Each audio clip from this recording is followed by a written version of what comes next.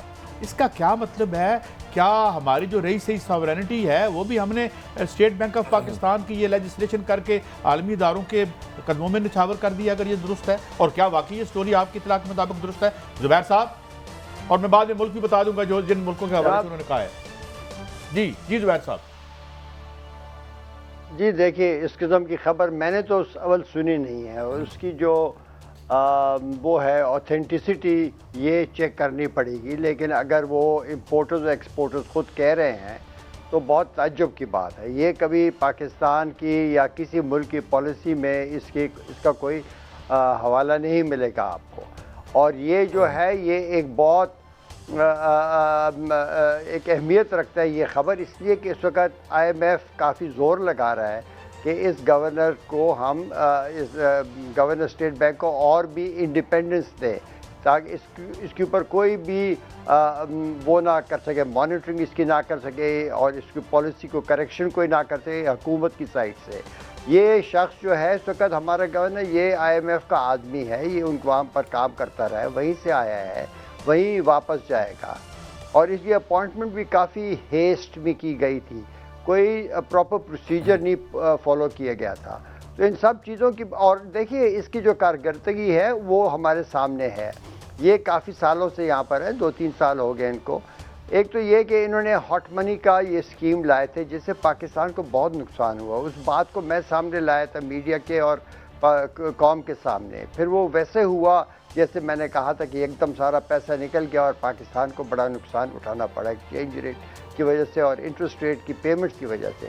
پھر ان کی جو ذمہ داری ہے وہ ہے انفلیشن کو کنٹرول کرنا۔ انفلیشن کے جو حالات ہیں وہ آپ کے سامنے ہیں، اگر یہ وہاں پر فیل ہو رہے ہیں تو ایسے گورنر کو اس موقع پر اور انڈیپینڈنس دینا یہ کوئی عقل مند بات ہے۔ تیسری بات یہ ہے کہ ایکسچینج ریٹ کی اسٹیبلٹی بھی اسٹیٹ بینک آف پاکستان کی ذمہ داری ہوتی ہے، وہ اس پر کیا کر رہے ہیں وہاں پر بھی ہم میں ایک گزارش کروں گا، جو میں آپ کی بات سنا ہوں، آپ نے فرمایا کہ آئی ایم ایف نے ہم پر مسلط کیا، یہ بندہ ہی ان کا ہے، تو ہمارے حکمران چننے کاکے ہیں، لگایا تو انہوں نے ہے، ہم نے تو سوال ان سے کرنا ہے بینگ پاکستانی۔ میرا سوال تو پرائم منسٹر سے ہوگا کہ جو آئی ایم ایف سے لائل ہے، پاکستان سے لائل نہیں ہے، وہ شخص گورنر اسٹیٹ بینک کیوں ہے؟ آپ کیا کہتے ہیں اس پہ؟ جناب دیکھیے، میرے خیال میں آئی ایم ایف نے نہیں لگوایا، یہ پاکستان کے لوگوں نے خود لگایا ہے، لیکن آپ نے یہ دیکھنا ہے کہ اس آدمی کی جو کیریئر آبجیکٹیوز ہیں وہ کیا ہیں، یہ کس حد تک پاکستان کے حق میں فیصلہ کرے گا۔ یہ یہاں پر پہلے تو ہمارے یہ ایک شبہ تھا. اب بات یہ ہے کہ یہ 2-3 سال میں ان کی جو پرفارمنس ہے وہ ہمارے سامنے ہے, اور یہاں پر اس independence of the state bank کو ایک آئی ایم ایف کی کنڈیشنلٹی بنا کر سامنے لانا, اور ساتھ ہی آپ کہہ رہے ہیں کہ جو منڈیوں سے جو خبر آ رہی ہے ایکسپورٹرز اور امپورٹرز بتا رہے ہیں, یہ تو بہت ہی یہ از ورتھ انویسٹیگیٹنگ. اچھا زبیر صاحب, یہ پروگرام نیشنل حک اپ پہ چلات کر دوں, یہ پروگرام ایک چینل پر چلا ہے اور پاکستان کے بڑا چینل تھا اس پہ چلا ہے, اور جن ملکوں کی طرف کہا گیا ہے شہباز رانا صاحب کی طرف سے وہ روس ہیں, ٹرکی ہے اور ہانگ کانگ ہے, اور ہانگ کانگ کے ذریعے ظاہر ہے ہم چائنا شاید ہے, یعنی مجھے چائنا بھی جی. تو یہ میں کہا آپ کے لیے, ہاں آپ سوال. زبیر صاحب میں سمجھنا یہ چاہ رہا ہوں آپ سے ٹیکنیکلی کہ ہم اللہ کا شکر ایک آزاد ملک ہیں, 1.5% ہم شرح سود میں اضافہ کرتے ہیں, بدھ کو ہم اپنا اسٹیٹ بینک کا بل پاس کرتے ہیں تو ساتھ ہی آئی ایم ایف کو ہم سے محبت ہو جاتی ہے, وہ کہتے ہیں جی یہ $1 بلین لے لیں. تو آپ کیا سمجھتے ہیں یہ جو شرح سود بڑھائی ہے, پہلے اس کا مطلب کیا ہے, اس کا کیا امپیکٹ آئے گا, اور کیا یہ ہم نے آئی ایم ایف کی لائن پہ پہلے عمل درآمد کیا ہے؟ دیکھیے یہ شرح سود پہلے بھی انہیں بڑھایا تھا, اور اس پر میں تو سپریم کورٹ آف پاکستان میں اس پر میں نے کیس کیا ہوا ہے کہ یہ پاکستان کے مفاد میں نہیں تھا, یہ اس وقت ہاٹ منی کو اٹریکٹ کرنے کے لیے کیا گیا تھا. اب بات یہ کہ ابھی بھی جو نے بڑھایا ہے یہ آئی ایم ایف کے یہ جو ابھی اعلانیہ ہے جو ان کی سٹیٹمنٹ آئی اس میں لکھا ہوا ہے, اس کے علاوہ بھی کئی پرائر ایکشنز ہیں, پاکستان نے کچھ کام کرنے ہوں گے, اس کے بعد ان کے جو سٹاف ہے وہ اپنی مینجمنٹ کے پاس ہمارے جو درخواست ہے اس کو لے کے جائیں گے, اور پھر وہ بورڈ کے پاس لے کے جائیں گے, اس کے بعد اس کی اپروول ہوگی. ابھی تو یہ ہم سب سے نچلی سطح پر ہم اپنی بات منوانے کے لیے یہ ان کے کہنے پر اقدامات لے رہے ہیں, اور یہ اقدامات کیا پاکستان کے مفاد میں ہیں یا نہیں, یہ تو اس پر تو ہم نے کافی ڈیبیٹ کی ہوئی ہے آپ کے تمام چینلز کے اوپر. یہ میرے خیال میں یہ کوئی ایسے عجیب بات نہیں, یہ اسی طرح یہ لوگ کرتے ہیں. یہ آدمی جو ہے یہ اسٹیٹ بینک ہمارے گورنر جو ہیں یہ اس موقع پر دیکھیے اسٹیٹ بینک ایکٹ کی میں independence from the fiscal policy یہ ایک اہم جز ہوتا ہے. اس پر درست کہا زبیر صاحب آپ نے. میں عام آدمی کے کانٹیکس میں سوال کرنا چاہ رہا ہوں جو عام پاکستانی ہے جس کو ہم عام آدمی کہتے ہیں. آج اپنا مشیر خزانہ صاحب کی میں سن رہا تھا پریس کانفرنس, انہوں نے کہا 4 روپے لیٹر کے حساب سے ہم ٹیکس لگائیں گے, ہر مہینے آپ کا پیٹرول مہنگا ہوگا. یہ آپ کی حکومت کہہ رہی ہے, اور آپ کی حکومت کے ایک ادارے نے آج جو اپنا ایک تجویز دی ہے کو 4.5-5 روپے پر یونٹ آپ نے اس میں بڑھانے کے لیے ایک تجویز چلی گئی ہے. اس کے ساتھ آپ کی گیس کی بھی لوڈ شیڈنگ شروع ہو گیا ہے. میرے اپنے گھر میں بھی تقریباً آدھی گیس ہو گئی ہے, میں اپنی آنکھوں سے جو چیز دیکھ رہا ہوں. میرا آپ سے جو سمپل سوال ہے, یہ جو سچویشن جا رہی ہے, یہ مہنگائی, بے روزگاری, عام آدمی اور یہاں پہ جو ہم پیداوار کرتے ہیں اس پہ کیا امپیکٹ آئے گا ان 3-4 چیزوں کا؟ جناب دیکھیے میں بتاؤں آپ کو سب سے پہلے کہ یہ تمام اقدامات جو ہیں اس سے ہٹ کر بھی ہماری حکومت کے پاس راستہ تھا.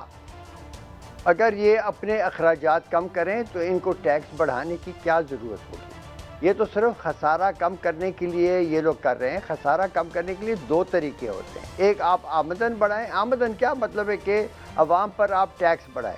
دوسرا یہ ہوتا ہے کہ آپ اپنے اخراجات کم کریں. اخراجات یہ کم نہیں کر رہے, یہ لگے ہوئے اپنے الیکشن کے سوچ رہے ہیں. یہ صرف اس بات کا نہیں سوچے پاکستان کے مفاد میں کیا ہے, یہ اپنے پارٹی یا یہ تو پاکستان کی یہ ہمارا ایک بڑا ڈائلیما ہے پاکستان کے لیے. تو جو بھی یہ اقدامات لے رہے ہیں اس سے اور مہنگائی بڑھے گی. جب مہنگائی بڑھے گی تو آئی ایم ایف پروگرام کے کون سے جو مقاصد ہیں جو ہمارے پاکستان کے فائدے میں ہے. ایکسچینج ریٹ اور ڈپریشیٹ ہوگا, اس لیے کہ کرنٹ اکاؤنٹ ڈیفیسٹ بڑھتا جائے گا. کرنٹ اکاؤنٹ ڈیفیسٹ اس لیے بڑھتا ہے کہ آپ کا بجٹ کا خسارہ بڑا ہوگا. یہ میکرو اکنامکس کے فنڈامنٹل اصول ہیں, یہ اس سے ہٹ کر اور کوئی چیز ہوتی نہیں ہے. وہاں پر کوئی کمی نہیں ہو رہی, صرف اس طرف جا رہے ہیں. اور ساتھ ہی یہ کہہ رہے ہیں کہ ہم نے جناب بجلی کے جب بھی کاسٹ بڑھے گی ہم ساتھ قیمت بڑھائیں گے, اس میں تو شک نہیں. لیکن یہ حکومت کا پروگرام ہے, یہ بتائیں کاسٹ یہ لوگ کیوں نہیں کم کر رہے. انہوں نے کیوں نہیں یہ تقریباً 19-20% کی جو ویسٹیج ہے اس کو کم کریں اور اس کا بوجھ عوام سے کم کریں. یہ یہاں پر دیکھیں آئی ایم ایف تو جو بھی مانگتی ہے وہ ان کی اپنی مرضی ہے. ہماری حکومت اچھا ایک سوال آپ سے, آپ نے بڑا اہم نقطہ اٹھایا. یہ وابدہ ہم نے بنایا تھا, ہمیں اونے پونوں میں بیچ دیا, پھر 94 کے معاہدے آپ کے سامنے ہیں. جو پیسہ ہم نے ری انویسٹ کرنا تھا, یہاں کو ہم نے 30% جو ہماری جو ہوتا ہے نقصان ہوتا ہے وہ اگر ہم زمین میں لے جاتے تاریں, وہ مال تو سارے آئی پی پیز والے کھا گئے. ان کو جو ہے کچھ اکانومسٹ کہتے ہیں, یعنی ورلڈ بینک کہتا ہے کہ انہوں نے $45 بلین کا ٹیکہ 10 سال میں لگایا ہے. ان کے ویب سائٹ پہ خبر پڑی ہوئی ہے. زبیر صاحب جناب دیکھیے, یہ ابھی آپ یہ جو آئی ایم ایف کا یہ جو اناؤنسمنٹ ہوئی اس میں یہ بھی لکھا ہوا ہے کہ آئی پی پیز کو آپ ان کے پرانے جو قرضے ہیں, یعنی کہ ان کے جو ایکسیسو ڈیمانڈز تھیں, جو بہت بڑی انہوں نے پاکستان کے معاہدے کیے تھے جس سے ان کے بہت بڑے فائدے تھے, انہیں اس پہ ایک پرائر کنڈیشن دیا ہے کہ پاکستان اس کی پیمنٹ کرے. جب پیمنٹ ہوگی تو پھر یہ پروگرام آگے چلے گا. آپ یہ دیکھیں ہر طرف سے پاکستان کو یہ پروگرام پھنسا رہا ہے. زبیر صاحب معافی چاہتا ہوں, آپ کیا کہہ رہے ہیں, آئی ایم ایف نے یہ شرط رکھی ہے کہ آئی پی پیز کو پیمنٹ کرے؟ بالکل, ہاں ان کے ساتھ لنک بنتا ہے جناب. جو ان کے بقایا جات ہیں پچھلے والے وہ آپ پے کریں. یہ آپ ویب سائٹ پر پڑھیے. نہیں, کیا آئی ایم ایف کے لوگ کی انویسٹمنٹ ہے, ان کا انٹرسٹ کیا ہے اس میں؟ نہیں کہ بھائی وہ ایک پرائیویٹ سیکٹر پارٹی ہے تو ان کے جو ڈیمانڈز ہیں آپ وہ پورے کریں. بھائی دیکھیں جس طریقے سے وہ پچھلے ایگریمنٹ. زبیر صاحب میرا سادہ سوال ہے, میں آپ کا دوست ہوں اور میں ایک چور چکا ہوں اور میں مال بنا رہا ہوں, اور آپ تو اگر آپ یہ کہیں گے کہ یار تو پورے مال دیو انہوں, what is the incentive there for IMF and World Bank کہ ہمیں ڈسٹرائے کرنے میں ان کا کیا انسینٹیو ہے؟ نہیں ان کا کوئی مالی انسینٹیو نہیں ہے, لیکن وہ ایک پرائیویٹ سیکٹر کی ایک گروپ جو ہے اس کے حق میں بات کر رہے ہیں کہ بھائی جو پرانے ان کے وہ ہیں قرضے ہیں اب وہ آپ پورے کریں. حالانکہ ان کو چیلنج کیا پاکستان نے. یہاں پہ ایک اور سوال, یہ بھی ورلڈ بینک کے ویب سائٹ پہ یہ پڑی ہوئی ہے پریس ریلیز کہ 2000 سالانہ کی مس مینجمنٹ کہہ لیں, ٹیکہ کہہ لیں, یہ ہمیں یہ لگا رہے ہیں, اور ان کا دوسرا ادارہ کہہ رہے ہیں ان کو پیسے دے دو. جناب دیکھیں آئی ایم ایف کی جو ابھی سٹیٹمنٹ آئی ہے اس میں آپ دیکھیں واضح لکھا ہوا ہے کہ آپ جو ان کے پرانے وہ ہیں وہ آپ دیں تاکہ جو نئے معاہدے ان کے ساتھ ہوئے ہیں وہ امپلیمنٹ ہو سکے. زبیر صاحب مجھے لگتا ہے یہ پاکستان چلا کوئی اور رہا ہے, حاکم وقت کوئی اور ہے. چلے ہم آپ ایک تو بتائیں کہ آپ فرما رہے ہیں جو اخراجات تھے یہ کم نہیں کر سکے, وہ کون سے اخراجات تھے جو کم کر کے بہتری کی طرف لایا جا سکتا ہے, اور آپ کے خیال میں جو ٹیکس جمع ہونا چاہیے تھا وہ یہ موجودہ حکومت میں ٹیکس کلیکشن ہو رہی ہے کہ نہیں؟ جی ٹیکس کلیکشن کی جو پرفارمنس ہے وہ اچھی ہے. بات یہ ہے کہ جب اچھی ہے اور اس کو وہ تسلیم کرتے ہیں آئی ایم ایف والے, تو یہ بتائیے کہ ٹیکسز اور کیوں بڑھا رہے ہیں. آپ یہ بتائیے, میں اس لیے کہہ رہا ہوں اس پروگرام کی جو تفصیلات ہیں یہ تو پہلے اول سامنے آئیں. یہ تو ہم نے, میں نے ایک اور پروگرام پہ بھی کہا کہ یہ تفصیلات ہمارے منسٹر آف فائنینس صاحب کو اور حکومت کو سامنے لانی چاہیے, اسمبلی کے سامنے, قوم کے سامنے. نہیں دوسرا میں نے جو ایک سوال کیا تھا بڑا ضروری ادب احترام سے, صرف میں بڑا مجھے اچھا نہیں لگتا, آپ کہہ رہے ہیں کچھ اخراجات کم کیے جا سکتے تھے یہ نہیں کرے, وہ کون سے اخراجات ہیں جو حکومت کم کر سکتی ہے اور لوگوں کی حالت بہتر ہو سکتی ہے؟ جناب دیکھیں دو سب سے بڑے جو ہے نا, سب سے بڑی چیزیں وہ ایک یہ ہے کہ آپ کے جناب بجلی کے محکمے میں کوئی 17-18% وہ ہے لاسز ہوتی ہیں. اگر آپ لگائیں کہ یہ آپ کا جو بل ہے یہ 17-18% نہیں تو کم از کم اس کا نصف بھی کم ہو سکے تو قیمت کو اور بڑھانے کی کیا ضرورت ہوگی. سرکولر ڈیٹ نہیں بڑھے گا, سرکولر ڈیٹ نہیں بڑھے گا تو اور ٹیرف نہیں بڑھانے پڑیں گے. ایک تو یہ ہو گیا.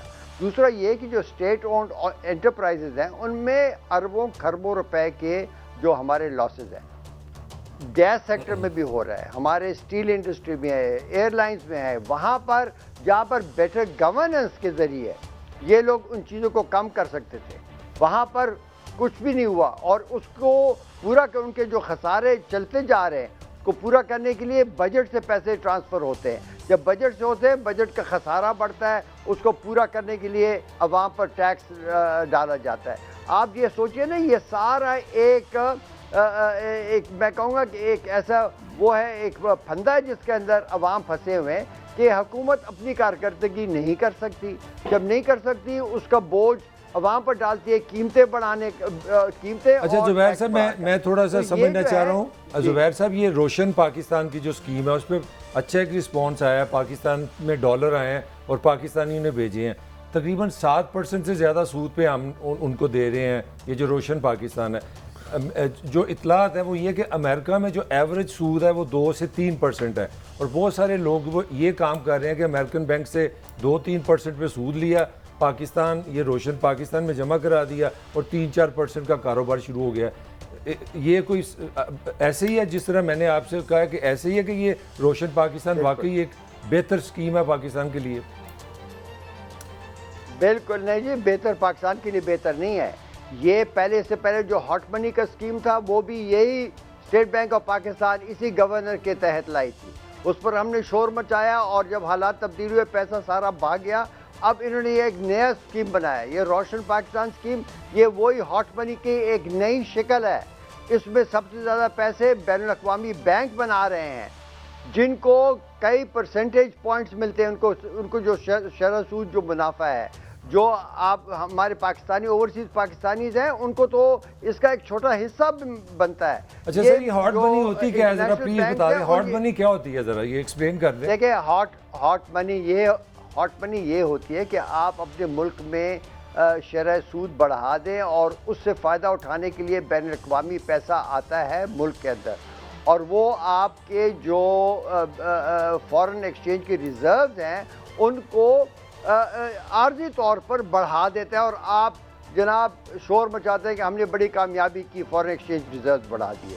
لیکن جیسی ہی ایکسچینج ریٹ کے اوپر شک آئے یا انٹرسٹ ریٹ کم ہو، آپ نے کرنا ہو اپنی ڈومیسٹک پالیسی کی خاطر، تو وہ پیسہ ایک دن میں باہر چلا جاتا ہے. اس سے ایکسچینج ریٹ کے اوپر بہت برا اثر پڑتا ہے، اور آپ انٹرسٹ پیمنٹ دے دیتے ہیں ان کو، وہ کما کے لے جاتے ہیں، اور آپ کے ریزرو میں ایک پیسہ واپس نہیں رہتا. یہ اسی طرح روشن پاکستان بھی قرضے ہیں شارٹ ٹرم کے، یہ کسی وقت بھی واپس لیے جا سکتے ہیں.